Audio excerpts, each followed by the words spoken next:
Mr. Galloway, what really upsets me with the anti-war movement is why does the anti-war movement not expose who Al-Qaeda is?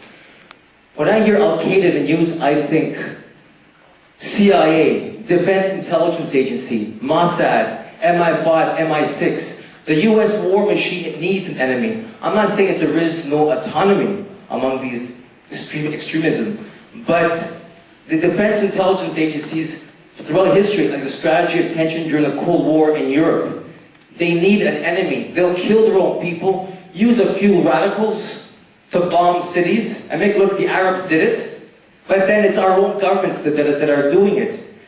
Just to elaborate a sample of what I'm trying to say, is that the day before 9/11, the head of the ISI, the Pakistani chief, that was used during the Afghan-Soviet war for transferring the weapons into Afghanistan, he was having high-level meetings in Washington with Colin Powell, Richard Armitage, the architects of the Mujahideen, George Tenet, head of the CIA, Joe Biden, Vice President of the United States, and the ISI chief was the guy who wired $100,000 to Mohammed Atta the day prior to 9/11, the lead 9/11 hijacker. What were they discussing? NHL hockey? Football?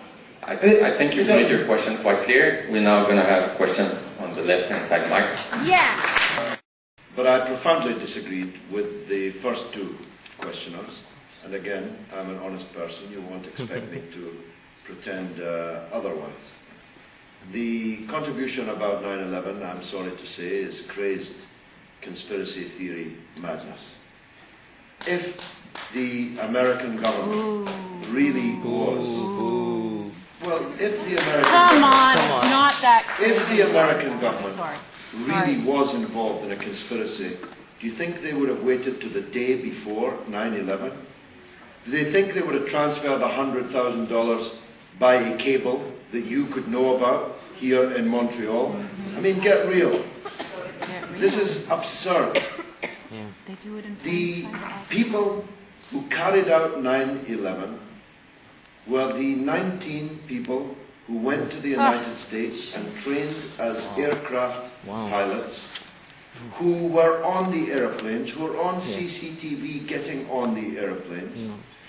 The people on the airplanes are all dead. If you're saying that Al-Qaeda was brought into being by imperialism, not only is that true, but I said it just half an hour ago. But that's not the same thing as saying that there was a meeting the day before 9/11 involving the Vice President of the United States, the Chief of the Pakistani ISI, after which the Chief of the Pakistani ISI wires $100,000 to Mohammed Atta. Would be a bit late to wire $100,000 to Mohammed Atta because the next day he flew into the Twin Towers. You're just going off down these blind alleys, these wild goose chases. You're playing into the hands of the real enemy. They think you are.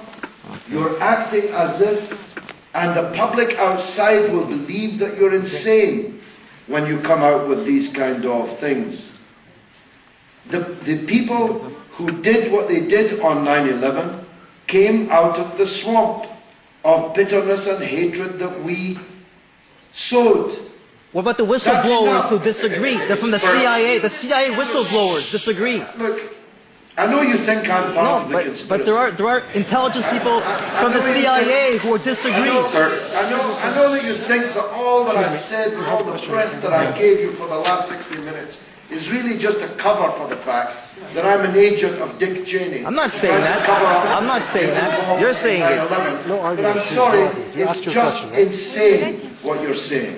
And you really shouldn't say it.